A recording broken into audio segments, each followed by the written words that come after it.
berbakso at sawit turwarenium borgu dewa sidiamahi diwa porocu adayat narayanu yawidam sarum yad buatam yasjabawiyam Neskolangku niranjan niruya kalku nirakyata sududewiku narayanu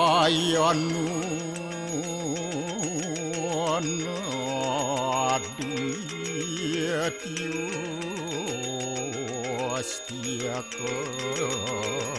kastit tuam siwa tuam dewa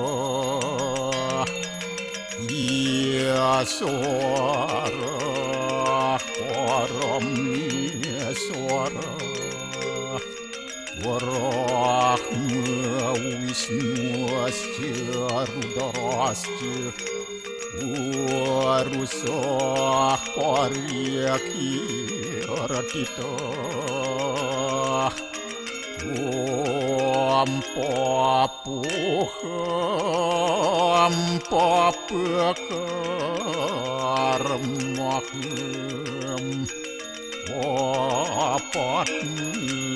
apa sambawa Rahimam pundaria kaksi Sabahia biantara suci Om kesama sama dewa Suara perannya kita angkara Mamuja suara papidya Walaya suasadi siwa Om kesantauya kaiku dosa kesantauya wajiku mamu santauya manasu dosa permadat kesamam Om santi santi santi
Om Swastiastu. Pemirsa Bali TV seputar Bali kembali hadir dengan menyajikan sejumlah informasi di antaranya.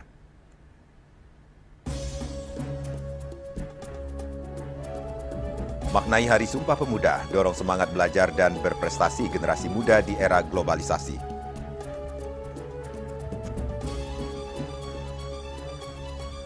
Normalisasi 3 sungai di Kebut, pengerukan dilakukan sedalam 2 meter.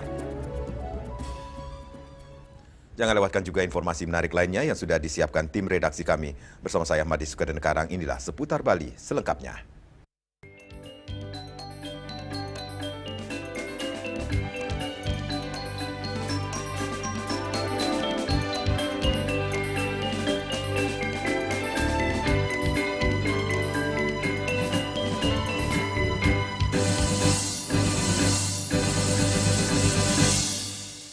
Hari Sumpah Pemuda yang jatuh pada tanggal 28 Oktober 2025 menjadi momen penting bagi persatuan dan semangat perjuangan generasi muda dalam membangun negeri dan menggapai cita-cita.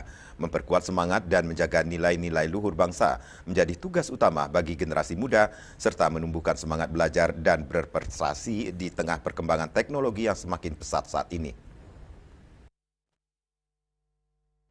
Peringatan Hari Sumpah Pemuda tahun ini menjadi momen reflektif terutama bagi generasi muda untuk kembali memahami makna mendalam dari Sumpah Pemuda di tengah kehidupan modern yang serba cepat dan penuh tantangan. Bagi generasi muda dalam rangka memaknai Hari Sumpah Pemuda saat ini adalah bagaimana menumbuhkan semangat belajar dan berprestasi di tengah perkembangan teknologi yang semakin pesat. Selain itu pentingnya generasi muda untuk saling menyemangati dan menjaga kesehatan mental satu sama lain. Ya pastinya tuh harus tetap semangat belajar, karena gimana pun kalau misalnya kita nggak belajar, masa depan itu kayak masih belum terjamin gitu kan. Jadi terus semangat belajar, terus ingat juga kayak jasa-jasa pahlawan yang sebelumnya gitu, kayak gimana susahnya mereka untuk mencapai kemerdekaan gitu. Jadi harus tetap ingat jasa-jasa pahlawan, terus tetap semangat untuk belajar sama menggapai cita-cita. Generasi muda diharapkan mampu membangun solidaritas, saling mendukung dan menciptakan lingkungan yang positif agar semangat belajar dan rasa percaya diri tetap terjaga. Kita ini anak pemuda, anggaplah sebagai seorang pemuda yang emang mencerminkan jiwa kebangsaan. Jangan jadi orang yang suka keliaran atau jadi anak yang nakal gitu, suka pergaulan bebas kayak gitu. Generasi muda Indonesia saat ini diharapkan memiliki kemampuan untuk terus berjuang dalam upaya menemukan jati diri, mengembangkan potensi dan menggapai cita-cita demi kemajuan bangsa. Hari Sumpah Pemuda kali ini menjadi momen penting untuk menginspirasi dan meneguhkan tekad generasi muda untuk terus berkarya dan berkontribusi bagi Indonesia di masa depan. Bunga Widrayani, Bali TV. Hari Sumpah Pemuda diperingati setiap tahun sebagai momen bersejarah lahirnya Ikrar Persatuan Bangsa. Bagi generasi muda saat ini yang tumbuh di tengah laju teknologi dan globalisasi, semangat Sumpah Pemuda tidak lagi cukup diucapkan, melainkan harus diaktualisasikan dalam tindakan nyata yang relevan dengan tantangan zaman.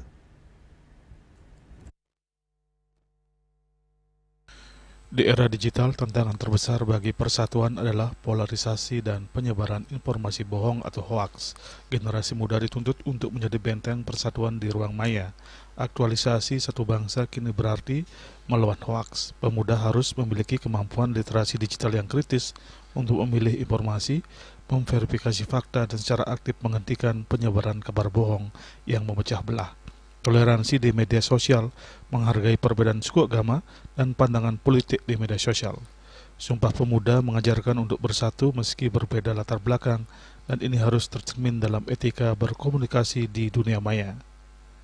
Jadi kalau menurut saya itu makna Sumpah Pemuda di era digital yang sekarang atau orang-orang sebutnya itu Gen Z itu lebih ke gimana sih caranya kita untuk membuat digitalisasi itu menjadi positif, seperti yang orang sekarang, bahkan anak-anak kecil sekarang kan udah megang smartphone, udah megang gadget, jadi bisa memposting hal-hal positif seperti kearifan lokal yang ada di Indonesia, terus keunikan Indonesia, serta budaya-budaya di Indonesia. Jadi dengan cara itu kita bisa menjadikan Indonesia itu lebih maju dan lebih terkenal, bukannya sebaliknya dengan adanya era digital Indonesia semakin turun. Kalau menurut saya, dengan ada teknologi kita bisa memanfaatkan teknologi untuk membuat konten-konten edukasi, untuk mengajak sesama, untuk meneruskan budaya-budaya yang ada di Indonesia. Harapannya tidak hanya sekedar mengelorakan dengan upacara saja. Mungkin kita juga bisa membuat perlombaan mungkin ya, perlombaan yang berkaitan dengan Hari Sumpah Pemuda. Ikrar Satu Tanah Air bisa diwujudkan dengan mengisi kemerdekaan melalui karya dan inovasi yang membawa kemajuan bagi bangsa. Generasi muda diharapkan menjadi pencipta, bukan hanya konsumen teknologi. Di samping itu, dengan mencintai produk lokal, bangga menggunakan dan mempromosikan produk-produk buatan anak bangsa, hal ini sekaligus berkontribusi dalam memajukan perekonomian nasional. Tindakan nyata lainnya dengan mengukir prestasi, baik prestasi akademik, seni, olahraga, atau kreativitas digital. Komitmen menjunjung bahasa persatuan bahasa Indonesia dengan menggunakan bahasa Indonesia secara baik dan benar dalam komunikasi resmi maupun di media sosial. Dengan mengaplikasikan semangat Sumpah Pemuda tahun 1928 dengan kemampuan adaptasi teknologi masa kini, pemuda Indonesia memegang kunci untuk mewujudkan visi Indonesia Emas 2045. Wekayana Bali TV. Pada 28 Oktober 2025, bangsa Indonesia kembali memperingati Hari Sumpah Pemuda yang ke-97. Momen bersejarah ini tidak hanya menjadi ajang mengenang ikrar para pemuda tahun 1928, tetapi juga untuk menggugah semangat generasi muda masa kini dalam menjaga persatuan dan kesatuan bangsa.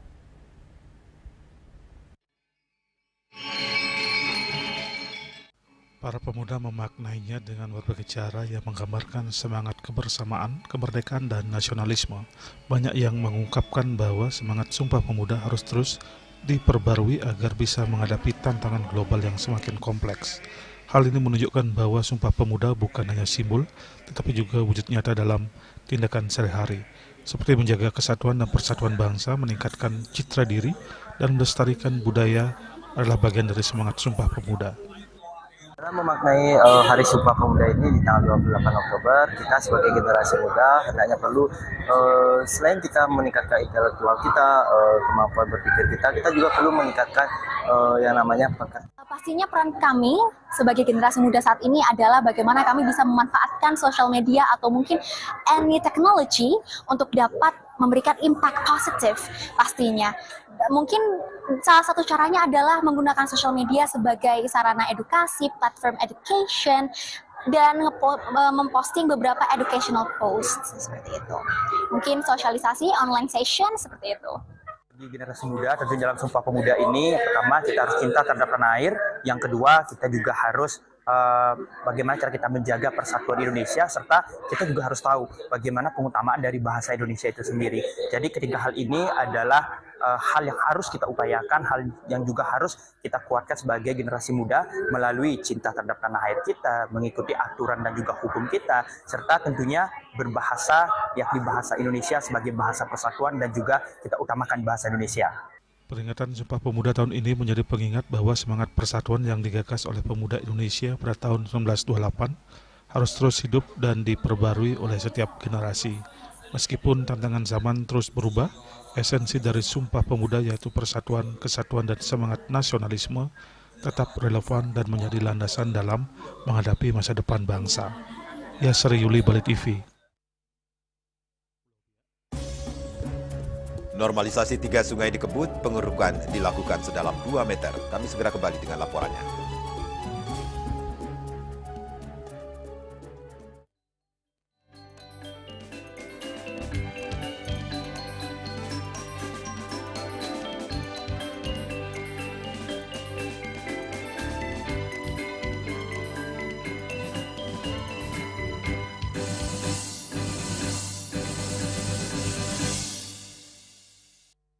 Ayo menangkan 5 kesempatan nonton bareng pertandingan bola 2026 di Amerika. Pemenang akan segera dipilih, jangan sampai ketinggalan. Segera beli 5 bungkus kopi luwak, apa saja. Upload ke sosial media, tag @kopiluwakofficial. Luwak hitam baru, nyaman di lambung, gak kemanisan. Ayo menangkan 5 kesempatan nonton bareng pertandingan bola 2026 di Amerika. Pemenang akan segera dipilih, jangan sampai ketinggalan. Segera beli 5 bungkus kopi luwak, apa saja. Upload ke sosial media, tag @kopiluwakofficial. Luwak hitam baru, nyaman di lambung, gak kemanisan.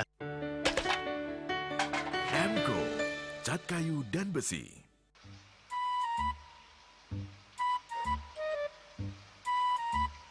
Loh, nyai pengongen. Oh, ake ngerti be, amun seorang perempuan, seorang istri melamun, isi dompetnya pasti KTP loh, Gen.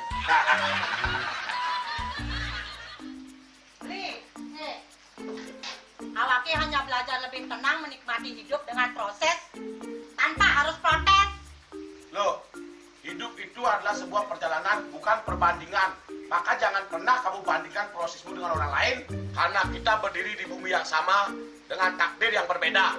Oh, ini bertakdir awaknya nganten gak beli, saya proses tapi stres. Wah, mulai aku Nyai. Betul ya, Nyai. Ini pijit tangan lu. Sakit lagi awak-awaknya. Apa? Mau pijat gitu? Oh, mau pijat. Bawayan kayak dirungi, matajan, metuakan. Dan ini cuma nih gelang kokenya awaknya nih makatang lo. Awaknya nih makatang. Awaknya sing kodak, awaknya sing idawak kenjang, sing idawak mijat. Loh, beli pergi karena tugas, pulang demi beras. Lelah itu wajar, tapi menyerah bukanlah jalan keluar. Semangat kone ngopi, kone ngama, wakilnya menceramah, jadi kayak presiden. Cuma sebelum lagi sih, kita nggak pakai.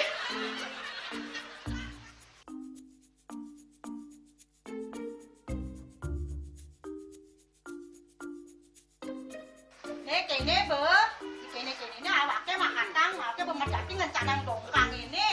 Oh, kadang timpalnya jadi makatang. Ngajak ke saya dirundungi wayan.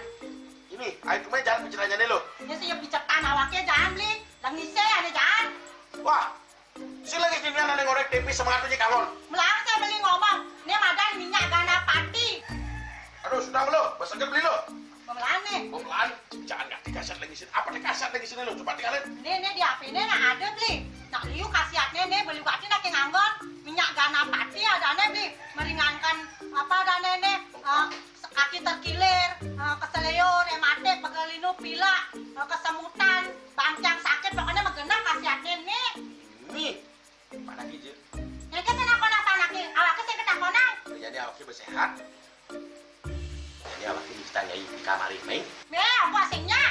Asingnya nyai, awaknya bersegar di kakak lain nyai. Beli. Baik.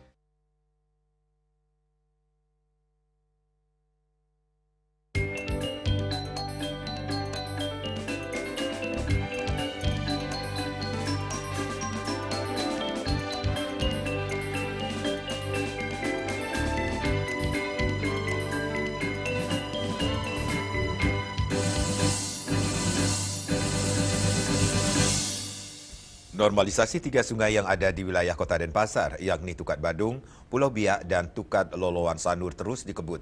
Normalisasi dilakukan menggunakan alat berat dengan pengerukan sedalam 2 meter. Normalisasi diupayakan selesai secepat mungkin menjelang musim penghujan sebagai upaya mitigasi bencana banjir.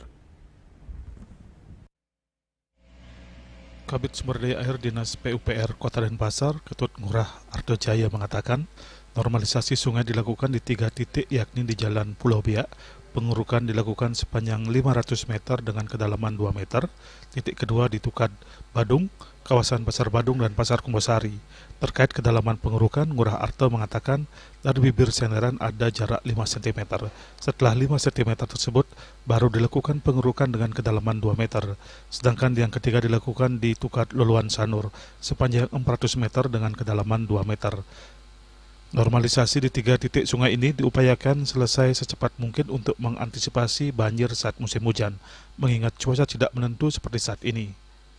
Dalam kegiatan pengerukan sungai, pihaknya mendatangkan total 15 unit alat berat untuk di 3 titik.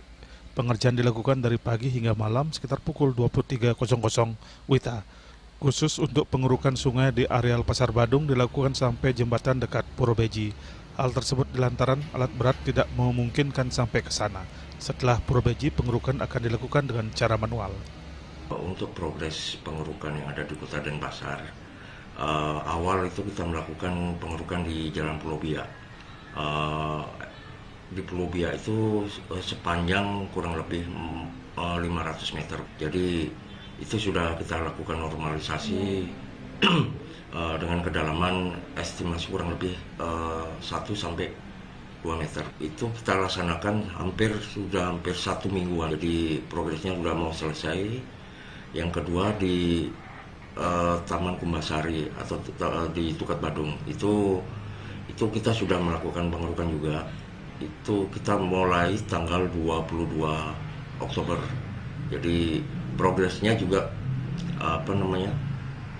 itu kita lakukan sampai dari awal itu dari Progrese sampai di Pura Beji itu kurang lebih estimasi panjang sekitar 450 meter. Dan itu sekarang sudah tahap untuk mengeluarkan tanah-tanah yang hasil keruan itu keluar dari Pasar Badung, dari sungainya maksudnya. Yang ketiga itu kita lakukan di Tukar Loloan. Tukar Loloan itu panjang itu kurang lebih 400 meter. Itu udah kita lakukan udah 3 hari dengan panjang 400 meter, 400 sampai 500 meter itu kita lakukan secepatnya, mengingat karena kondisi cuaca yang tidak menentu, karena kita tidak tahu kondisi alam seperti apa. Ngurah Arta menambahkan kegiatan normalisasi dilakukan selama sungai masih bisa dinormalisasi, bahkan akan dilakukan secara rutin. Selain itu, PUPR Kota Denpasar juga secara rutin melakukan pengerukan di beberapa saluran air di beberapa titik khususnya di kawasan Kota Denpasar. Sukma, Bali TV. Pemirsa, perilaku menyakiti diri sendiri atau self-harm merupakan salah satu permasalahan kesehatan mental pada remaja. Solusi yang dapat dilakukan untuk mencegah hal tersebut ialah remaja diharapkan mampu membangun keterbukaan, terutama dengan orang tua, sehingga mampu menyalurkan emosi dengan cara yang lebih positif.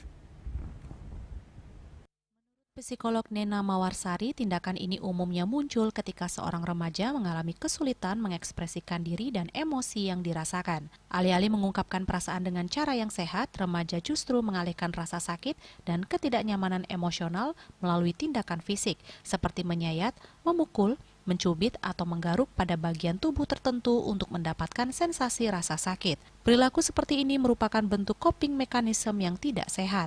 Jika dibiarkan, remaja akan terbiasa melampiaskan tekanan emosionalnya dengan cara yang merusak diri, yang dimana masa remaja seharusnya menjadi masa yang paling penting untuk belajar mengelola emosi, menghadapi masalah, dan tumbuh menjadi pribadi yang lebih kuat secara mental. Perilaku menyakiti diri pada remaja itu disebut dengan self-harm, yaitu tindakan di mana seorang remaja mengalami kesulitan untuk bisa menginterpretasikan yang ada di hatinya atau yang ada di pikirannya, sehingga cenderung lebih mudah untuk mengalihkan rasa sakit dan tidak nyaman tersebut melalui perilaku menyakiti diri. Misalkan dengan menyayat, kemudian memukul, mencubit, menggaruk, atau bahkan memukul bagian-bagian tubuh tertentu untuk bisa merasakan sensasi rasa sakit, yang mana rasa sakit tersebut diprosesnya sama-sama di amigdala. Nah, bagaimana jika misalkan seorang remaja itu dibiarkan untuk melakukan perilaku tersebut? Tentunya itu akan menjadi coping yang tidak sehat, yang mana remaja akan sulit meregulasi emosinya, yang seharusnya remaja tersebut bisa mencari problem solving atau bisa bertumbuh dan berkembang dengan permasalahan yang ada sebagai proses dari pertumbuhan mental remaja.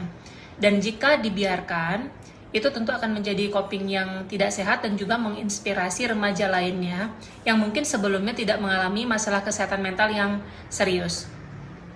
Nah, apa yang bisa dilakukan adalah mulai mengajarkan remaja untuk bisa meregulasi emosinya dengan sehat.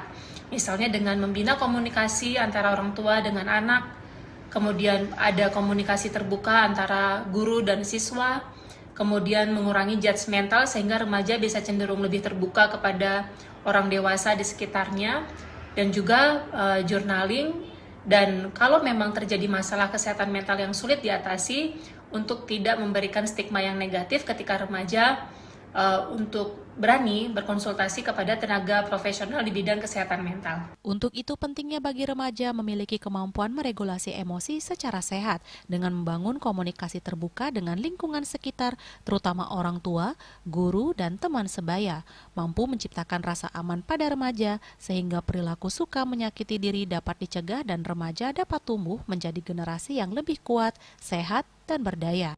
Bunga Widrayani, Bali TV.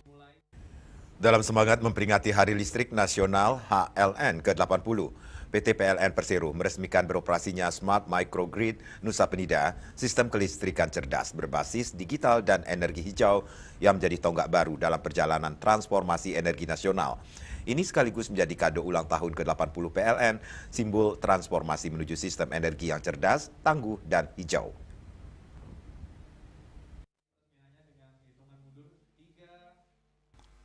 PLN menghadirkan Smart Microgrid, sistem terintegrasi yang mengatur pembangkit tenaga surya, diesel, dan baterai secara otomatis melalui kendali berbasis Internet of Things dan Artificial Intelligence. Peresmiannya dilakukan oleh General Manager PLN UID Bali, Erik Rossi Priyonugroho bersama jajaran PLN Group dan mitra strategis, serta disaksikan Direktur Distribusi PT PLN Persero, Arsadani Gana Akmala Putri secara daring, didampingi jajaran direksi dari PT PLN Indonesia Power dan PT PLN Icon Plus. Dalam sambutannya, Direktur Distribusi PLN Arsadani Gana Akmala Putri menyampaikan bahwa proyek Smart Microgrid Nusa Penida merupakan simbol nyata transformasi PLN menuju sistem energi yang smart, resilient, dan green. Arsadani menekankan bahwa Smart Microgrid bukan sekedar sistem kelistrikan, melainkan jembatan menuju masa depan PLN, dari perusahaan listrik konvensional menuju perusahaan energi berbasis teknologi yang modern dan berkelanjutan. Vice President Digitalisasi PLN 1 PT PLN Icon Plus, Hendra Yusnadi menjelaskan peran PLN Icon Plus dalam Smart Microgrid. Baik Pak, jadi Icon di sini mengintegrasikan pembangkit-pembangkit yang ada di Nusa Penida ini sehingga masuk ke dalam Smart Microgrid yang dipantau sama-sama di PLTD Kutambi ini Pak. Sementara itu, General Manager PLN UID Bali, Erik Rossi Priyonugroho menjelaskan bahwa Smart Microgrid Nusa Penida merupakan manifestasi nyata dari semangat transformasi PLN 2.0, khususnya dalam mendorong digitalisasi sistem distribusi dan mendukung transisi energi hijau. Erik menambahkan keberhasilan proyek ini tidak lepas dari kolaborasi erat antara PLN UID Bali, PLN Icon Plus, dan PT Indonesia Power yang masing-masing berperan dalam pengelolaan wilayah, integrasi sistem, serta pengoperasian pembangkit. Dukungan juga datang dari USAID Sinar yang berperan sejak tahap awal pengembangan proyek. Erik juga menyampaikan harapannya agar sistem Smart Microgrid ini dapat dioperasikan dengan baik menjadi benchmark bagi pengembangan energi cerdas di daerah kepulauan lainnya, sekaligus mendukung upaya mewujudkan Bali sebagai pulau hijau dan mandiri energi. Tentunya ini semua merupakan salah satu bentuk melakukan evolusi dari yang sebelumnya kita melakukan manajemen pembangkit, manajemen distribusi melalui manual. Saat ini kita sudah menggunakan IoT atau Internet of Things yang dibantu teman-teman dari Icon Plus untuk mengkolaborasikan pembangkit-pembangkit yang ada yang saat ini dioperasikan oleh Indonesia Power. Tentunya harapannya ke depan bahwa dengan adanya Smart Microgrid ini, pembangkit yang ada lebih mudah berkomunikasi karena karakteristiknya kita tahu berbeda antara PLTD, PLTS, kemudian baterai, kemudian PLT Bayu, dan kemudian nantinya ada pengoperasian pembangkit listrik tenaga mesin gas mempunyai karakteristik yang berbeda. Ke depan kita pasti akan lebih mudah lagi dalam melakukan manajemen distribusi, manajemen pemadaman. Hingga Agustus 2025, sistem kelistrikan Nusa Penida telah melayani 23.916 pelanggan dengan daya terpasang 60,91 MVA dan penjualan energi mencapai 59,82 GWh. Melalui Smart Microgrid, sistem kelistrikan di Nusa Penida kini lebih efisien, tangguh, dan mendukung Bali menuju pulau hijau dan mandiri energi. Humas PLN melaporkan. Kami akan segera kembali dengan informasi penertiban villa agar dilakukan secara terkoordinasi, terarah, dan libatkan asosiasi.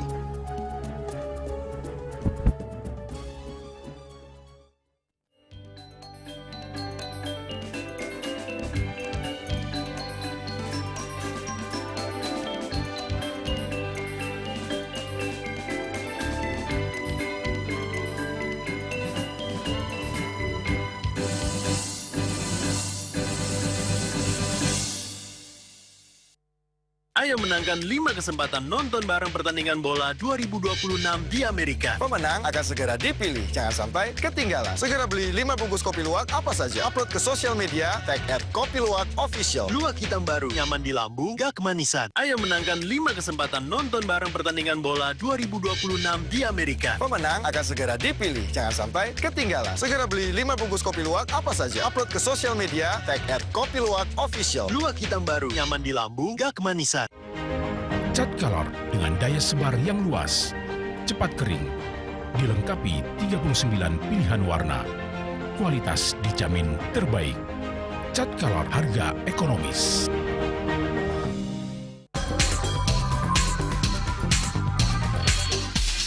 This indicates that Bali has recovered after the COVID-19 pandemic and has become the main destination for world tourists. However, Balinese menu choices are also getting richer, such as Sam-Sam Guling, the Kuah Balin, and Hawar Babi. Although many restaurants serve similar menus made from pork, style, they leave behind telltale characteristics of fragments of DNA circulating in the blood, called cell-free DNA.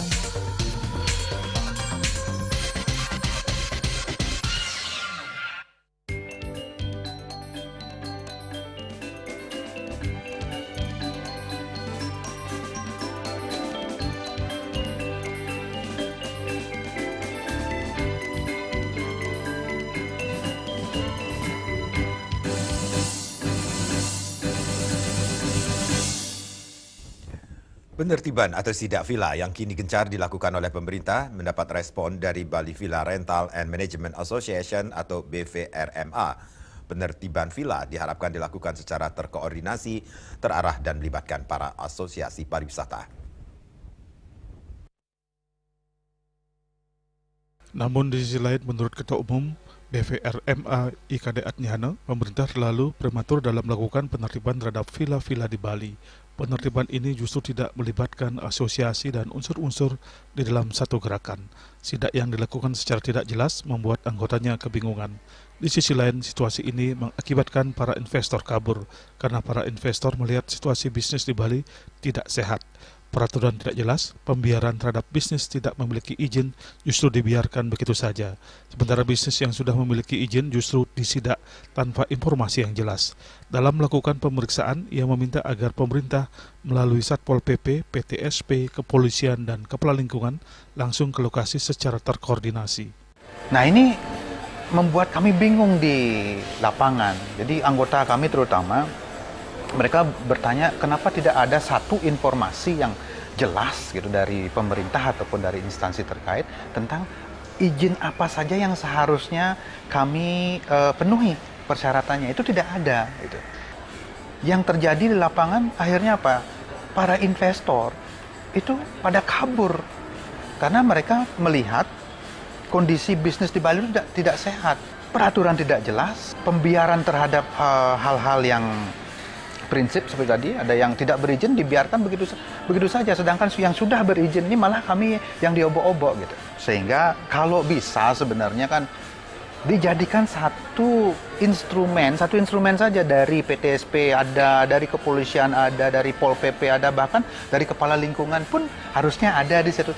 Datang ke villa satu grup gitu. Di sanalah adakan pemeriksaan, yang mana yang kurang, mana yang perlu diorganize gitu. Jelas dia. Jadi jangan datangnya setiap hari, ini akan mengganggu operasional kami. Selain itu, ia berharap penertiban ini lebih strategik dan terarah, dalam arti lebih pro ke masyarakat lokal. Pemerintah diminta untuk melibatkan para asosiasi dan kepala lingkungan sehingga mereka tahu apa yang terjadi di wilayahnya. Jadi maksud kami di sini adalah terarahnya itu, ini siapa yang diperiksa? Apa saja yang diperiksa, itu harus jelas dulu. Kemudian libatkan asosiasi, libatkan kepala lingkungan, sehingga pemerintahan yang paling terkecil di satu wilayah itu tahu apa yang terjadi di wilayah mereka. Jangan sampai sidak ini nggak tahu, kepala lingkungan nggak tahu, asosiasi nggak tahu, tiba-tiba aja sudah rame di lapangan. Nah, ini yang akhirnya membuat bisnis kami menjadi sarut-parut di bawah gitu. Terhadap pelanggaran yang terjadi, ia berharap agar ditindak tegas bagi yang melanggar berat dan dilakukan pembinaan terhadap pelanggaran ringan. Andika, Bali TV. Wakil Bupati Badung, Bagus Alit Sucipta, membuka pertemuan regional Komisi Daerah Lanjut Usia Provinsi se-Jawa, Bali, NTB, NTT, Sumatera Barat, dan Sulawesi Tengah di Kabupaten Badung tahun 2025. Kegiatan ini bertujuan meningkatkan kepedulian dan peran bersama pemerintah, dunia usaha, dan masyarakat terhadap lansia.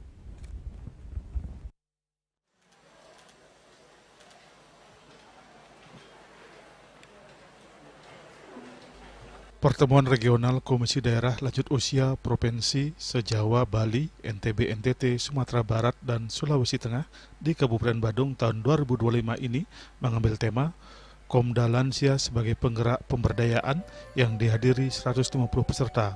Pembukaan diawali dengan penampilan tari jangger dari para lansia. Ketua Panitia yang juga Sekretaris Dinas Sosial Kabupaten Badung, Anak Agung Istri Agung Swadewi mengatakan pertemuan ini dilaksanakan selama 2 hari. Pertemuan merupakan salah satu langkah strategis dalam memperkuat koordinasi dan sinergi antar daerah dalam penyelenggaraan kesejahteraan sosial bagi lansia, serta menjadi momentum penting untuk mengaktifkan kembali peran Komisi Daerah Lanjut Usia agar dapat berperan optimal sebagai mitra pemerintah dalam merumuskan kebijakan advokasi dan pemberdayaan lansia. Diharapkan muncul semangat baru dan komitmen bersama dalam mewujudkan lansia yang sehat, mandiri, bermartabat, dan berdaya guna. Di samping itu, sebagai forum komunikasi dan koordinasi antar Komisi Daerah Lanjut Usia dan lembaga terkait dalam rangka mengaktifkan kembali dan memperkuat Komda Lansia di seluruh daerah. Komda Lansia memiliki peran sentral sebagai penggerak utama di dalam upaya pemberdayaan lansia, bukan hanya sebagai pelaksana kegiatan seremonial, tetapi sebagai motor koordinasi, advokasi, dan inovasi dalam meningkatkan kesejahteraan lansia. Sementara Wakil Bupati Badung, Alit Sucipta mengungkapkan Komda Lansia ini bertujuan memberi perlindungan, membela kepentingan, serta meningkatkan kesejahteraan para lansia, serta berfungsi sebagai wadah yang konsultatif, pembinaan dan penyaluran aspirasi sebagai organisasi lansia yang tentunya pemberdayaan daripada lansia itu sendiri. Di samping itu, sebagai gerakan nyata memperkuat sinergitas lintas daerah dalam upaya meningkatkan kesejahteraan lanjut usia. Perlu disadari lansia bukanlah beban tetapi sumber kreativitas, pengalaman dan nilai-nilai sebagai pondasi bagi generasi muda. Tema sangat relevan dengan kondisi saat ini. Keberpihakan kepada lansia harus diwujudkan secara nyata melalui CSR. Seperti salah satunya di Kabupaten Badung dibuatkan sekolah lansia. Kami atas nama pemerintah Kabupaten Badung berterima kasih. Jadi Badung dipilih sebagai tempat acara regional ini. Nah, selanjutnya seperti yang kami sampaikan tadi, ada beberapa daerah yang ikut di sini. Selain juga kita hadir di sini, kami sampaikan juga beberapa program-program yang kami lakukan untuk tentunya untuk mendukung daripada lansia-lansia yang ada di Kabupaten Badung. Salah satu program yang sudah dilakukan itu yaitu untuk sekolah lansia. Dan sekolah lansia ini semua lansia itu menjadi satu, mereka berkoordinasi, berkomunikasi. Raiswantaro, Bali TV. DPRD Provinsi Bali menggelar sidang rapat paripurna ke-10 tahun 2025 yang mengagendakan laporan Dewan terhadap pembahasan 4 Raperda Provinsi Bali. Dari 4 Raperda, DPRD Bali menyetujuinya menjadi perda.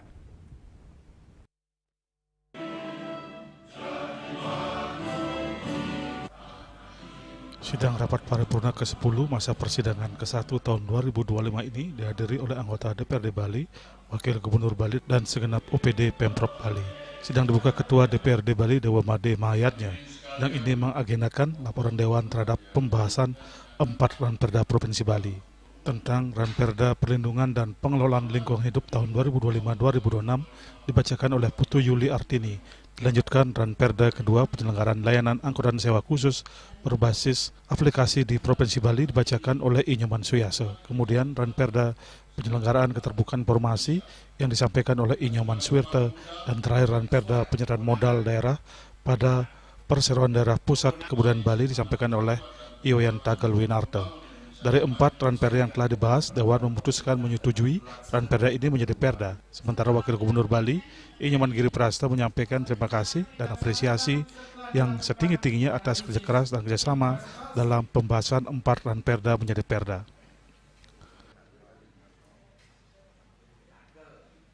Rapat paripurna juga dihadiri Forum Perjuangan Driver Rakyat Bali terkait aspirasi menunggung ranperda layanan angkutan sewa khusus berbasis aplikasi di Provinsi Bali yang nantinya akan menata vendor-vendor angkutan khusus, membuat standar tarif yang layak, rekrutmen driver dengan KTP beralamat di Bali, menggunakan kendaraan plat DK, adanya standar kompetensi para driver pariwisata Bali, wajib pengetahuan budaya Bali.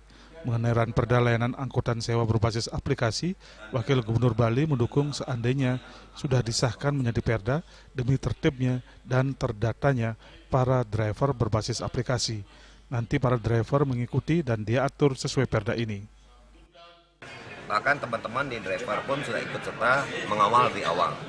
Nah inilah akan kita bawakan ke pusat untuk bagaimana bisa tertibnya driver, forum driver yang ada di Bali ini, sehingga tatanan itu bisa berjalan. Bahkan ini akan menggunakan aplikasi, dan tidak sampai ada aplikasi yang banyak. Sehingga betul-betul terdata, karena kita berpikir tentang sederhananya begini. Memang susah ketika kita berbicara tentang data, tetapi lebih patah lagi ketika kita berbicara tanpa data. Nah, maka dengan teknologi dan transparansi ini adalah merupakan sebuah bagian untuk menerapkan yang ada di Provinsi Bali kita bersama. Sekarang itu. Artinya fix ya Pak, driver yang KTP non Bali bakal dilarang beroperasi gimana? Nanti harus mengikuti ketentuan regulasi perda ini ketika sudah disahkan, sudah diundangkan menjadi lembaran daerah di Bali, dan kita harus taat dan ikut bersama-sama. Ada sosialisasi ke pemilik aplikator itu Pak, yang aplikator online? Sudah pasti, bukan sosialisasi lagi, bahkan ini sudah diikuti juga bersama-sama, mulai dari pembahasan awal. Kalau bandel ya gimana Pak? Oh, boleh disidak atau? Kalau bandel tetap, yang namanya perda pasti ada sanksinya. Forum Perjuangan Driver Pariwisata Bali, jaya! Serta BPJD, jaya! Bersama berjuang! Winato, Bali TV. Perbaikan Pura Musen dan Pura Batu Perahu di Kesiman mulai dikerjakan pasca diterjang air bah. Kami segera kembali dengan informasinya.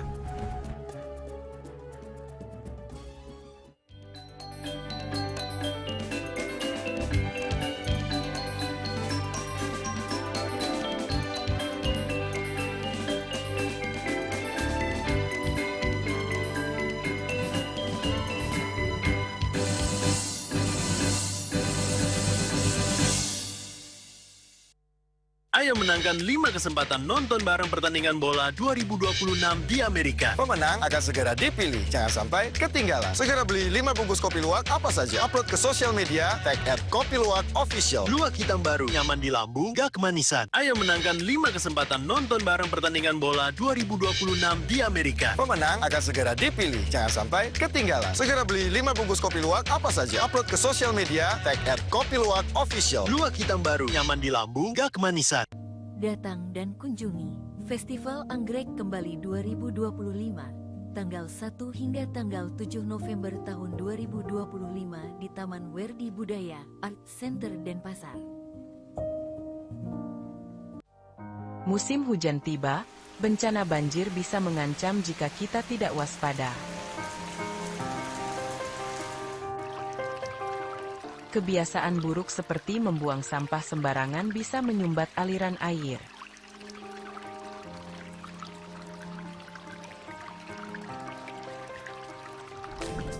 Kita bisa mencegah banjir dengan bergotong royong, menjaga selokan bersih, dan menanam pohon.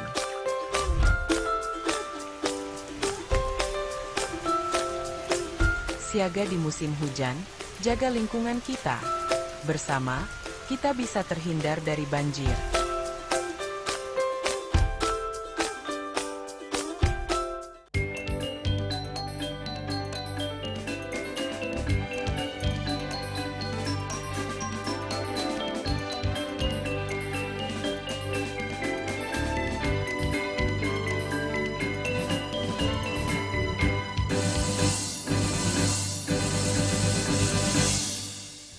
Proses perbaikan Pura Musen dan Pura Batu Perahu yang terletak di wilayah Kesiman dan Pasar Timur kini mulai dikerjakan setelah kedua pura tersebut terdampak air bah beberapa waktu yang lalu. Banjir besar yang melanda kawasan itu sempat merusak sejumlah bagian pura, termasuk tembok penyengker, belinggih, dan area pelataran.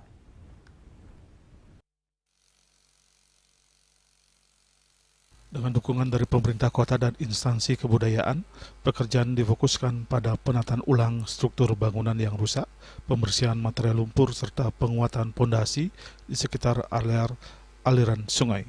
Pura Musen dikenal sebagai salah satu situs penting yang menyimpan jejak masa lampau Bali kuno. Di pura ini tersimpan sejumlah prasasti bernilai tinggi yang tidak hanya mencerminkan kebesaran peradaban masa lalu, tetapi juga sumber pengetahuan sejarah dan spiritual bagi masyarakat Bali hingga kini. Perlu diketahui keberadaan Pura Musen ini terdapat prasasti dalam tungkup yang menyebutkan tentang keberadaan dalam batu ireng pada masa pemerintahan Bali kuno. Catatan tersebut memperkuat bukti bahwa kawasan Kesiman memiliki peranan penting dalam perjalanan sejarah pemerintahan dan kebudayaan Bali pada masa lampau. Lebih jauh lagi, Pura Dalam Mutering Jagat Kesiman dikenal sebagai tonggak sejarah yang menandai kebesaran wilayah Kesiman pada era Aryawang Bang Pinatih. Pura ini menjadi simbol kejayaan dan pusat spiritual masyarakat Kesiman yang kala itu memiliki kedudukan strategis dan kekuatan otonomi penuh. Tak jauh dari kawasan tersebut berdiri Pura Batu Mejeng atau dikenal sebagai Pura Batu Perahu yang identik dengan Batu Sima. Batu Sima merupakan batu pemujaan yang memiliki makna mendalam. Kata dasar Sima berarti batas atau tapal wilayah. Dan dari istilah ini kemudian lahir kata Simahan atau Siman yang berarti batas wilayah hingga berkembang menjadi Kasimahan atau Kesiman yang bermakna daerah otonom yang mampu mengelola dirinya sendiri. Inilah akar sejarah penamaan Kesiman sebagai wilayah yang mandiri dan memiliki kekuatan spiritual tersendiri. Hendra, Bali TV. Politeknik Negeri Bali menggelar wisuda ke-37 bertempat di Bali International Convention Center BICC Nusa Dua Badung. Wisuda PNB ke-37 dibagi dalam 3 sesi, yakni pada tanggal 28, 29, dan 31 Oktober 2025, di mana pada sesi pertama diikuti 807 wisudawan dari total 2.401 wisudawan yang lulus pada periode kali ini.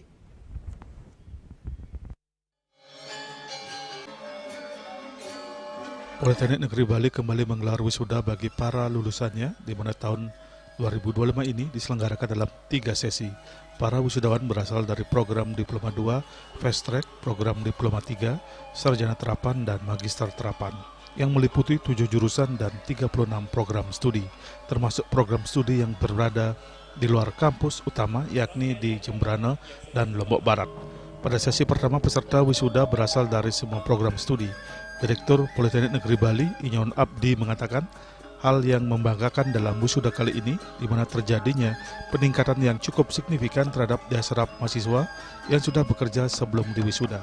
Pada tahun 2025, lulusan yang bekerja sebelum wisuda itu adalah sebanyak 60%, meningkat dibanding tahun sebelumnya yang mencapai 52,9%.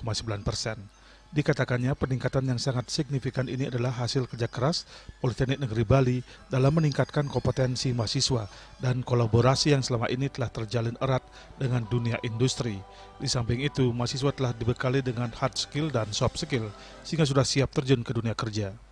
Terjadinya peningkatan yang cukup signifikan terhadap daya serap mahasiswa kita yang wisuda pada tahun 2025 ini.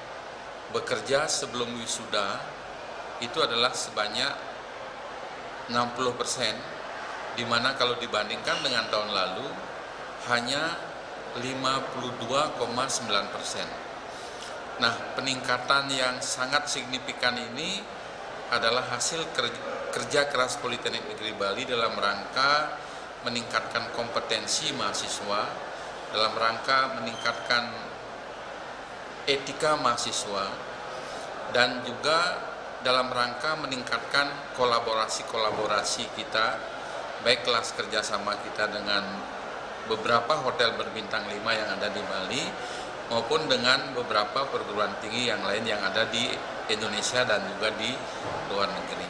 Ditambahkan hal yang menggembirakan juga dicapai oleh program D2 Fast Track yang terdiri dari D2 Fast Track Administrasi Jaringan Komputer, Administrasi Perpajakan, Pondasi dan Pengaspalan Jalan, dan D2 Fast Track MOBD, di mana semua lulusan sudah terserap dunia kerja. Hal senada juga disampaikan Wakil Direktur Bidang Akademik Politeknik Negeri Bali, An Agung Ngurah Bagus Mulawarman, yang mengatakan Politeknik Negeri Bali menciptakan lulusan yang siap kerja, tidak menciptakan tenaga pengangguran. Dan saya yakin anak-anak kita yang menyelesaikan studinya di tahun ini sudah siap bekerja, dan itu terbukti dari stresser tadi yang kita lakukan, sudah hampir kurang lebih 60% itu sudah bekerja, dan mudah-mudahan biasanya masa tunggu maksimal sekitar 3 bulan, saya kira sudah hampir mendekati 100% lah.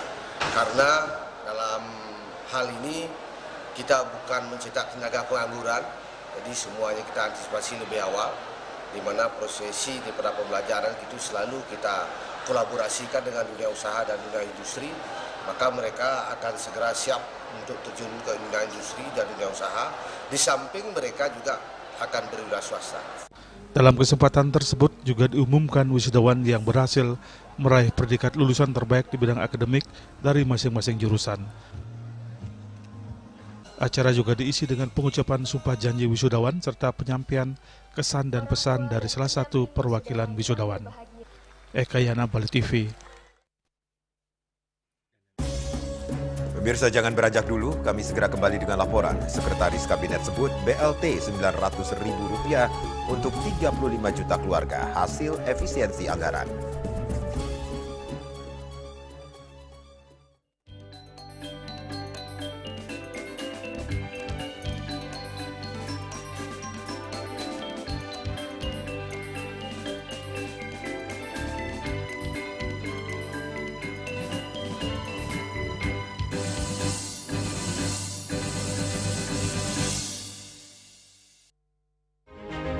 Cat Color dengan daya sebar yang luas, cepat kering, dilengkapi 39 pilihan warna.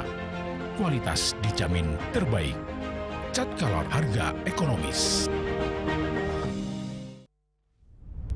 Tingkat emisi global dari mobil adalah ancaman serius. Pencemaran udara, termasuk debu halus yang diakibatkan oleh mobil, dianggap sebagai masalah serius bagi masa depan kita.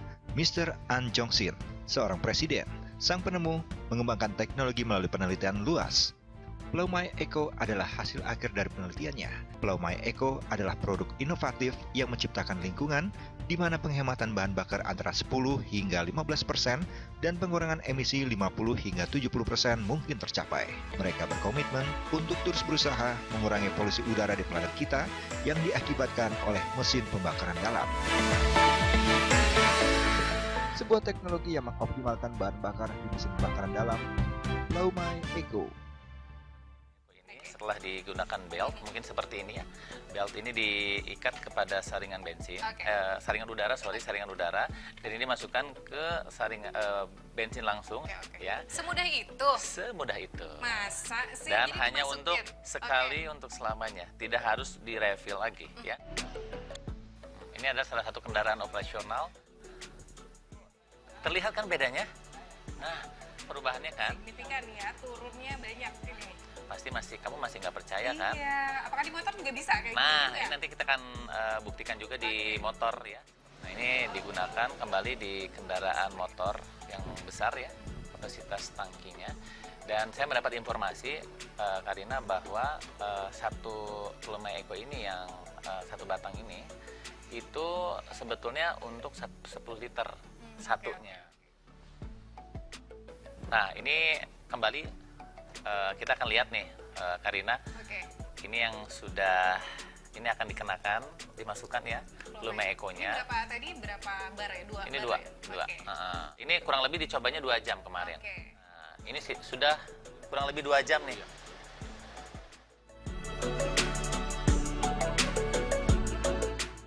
Sebuah teknologi yang mengoptimalkan bahan bakar di mesin pembakaran dalam. Plaumai Eco.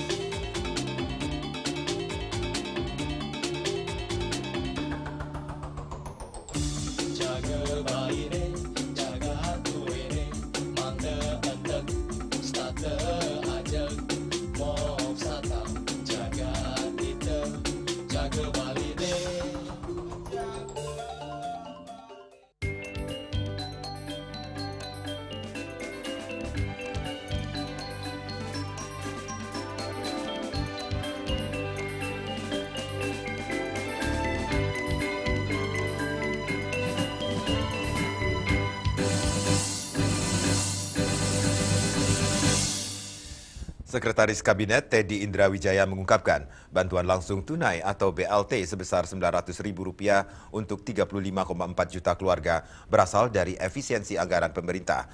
Teddy menyebut dana tersebut akan dialihkan dari kantor pos di seluruh Indonesia.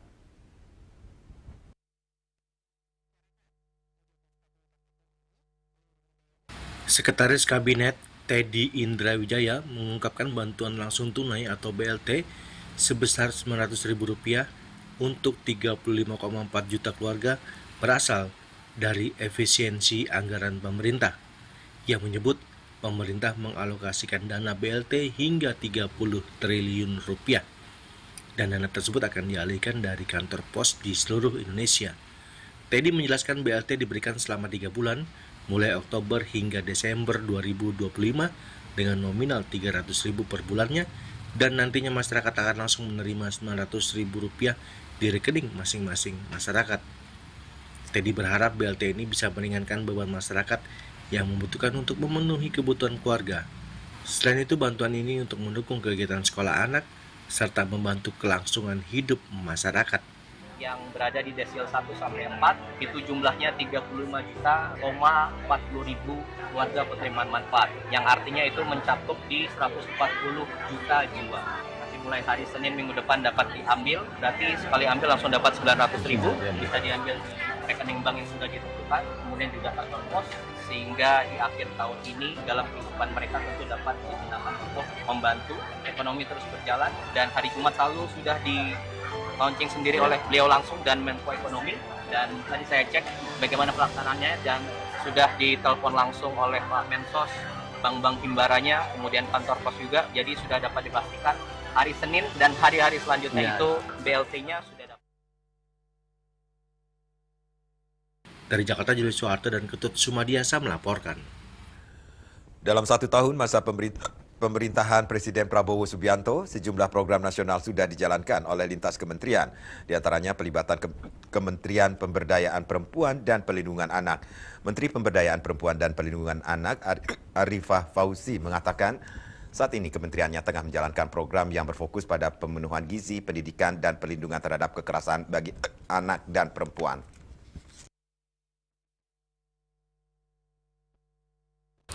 Dalam 1 tahun masa pemerintahan Presiden Prabowo Subianto, sejumlah program nasional sudah dijalankan oleh lintas kementerian, diantaranya pelibatan Kementerian Pemberdayaan Perempuan dan Perlindungan Anak.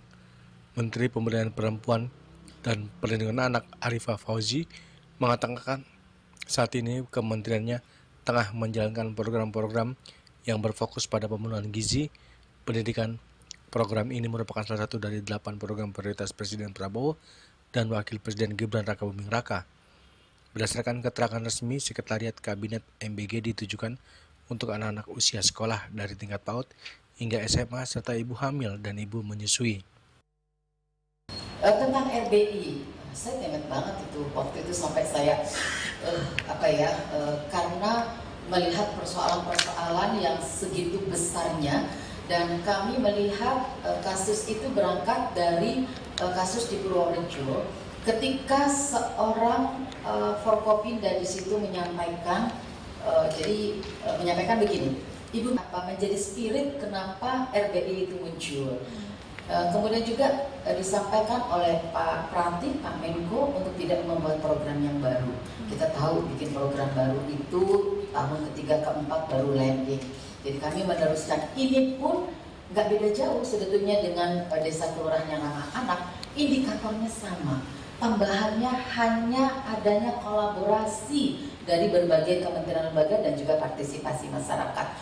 Kita belum lama indikator untuk Ruang Bersama Indonesia ini final. Jadi memang saya kebayang deh kenapa Pak Menko tidak menyarankan kita membuat program baru, karena kita menambah indikator saja itu butuh waktu yang cukup lama. Kami kemarin dari indikator itu sudah uji. Program ini dimulai dijalankan pada Januari 2025 dengan tujuan meningkatkan kualitas masyarakat, terutama pada kelompok rentan seperti anak-anak dan ibu hamil. Kemen PPPA turut memantau pelaksanaan program ini di sejumlah daerah. Dari Jakarta, Jeli Suhatan dan Ketut Sumadiasa melaporkan. Dan kini kami sampaikan informasi perakiran cuaca untuk Kabupaten Kota di Bali berlaku hari ini.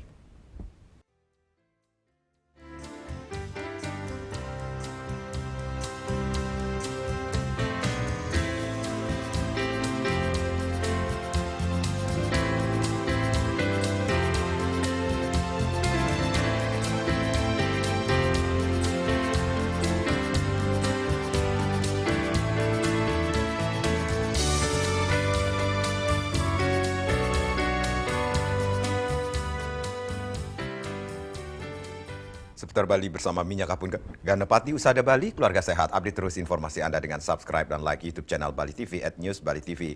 Mewakili redaksi yang bertugas, saya Madi Sukadan Karang pamit undur. Terima kasih atas perhatian Anda dan sampai jumpa. Om Santi Santi Santi Om.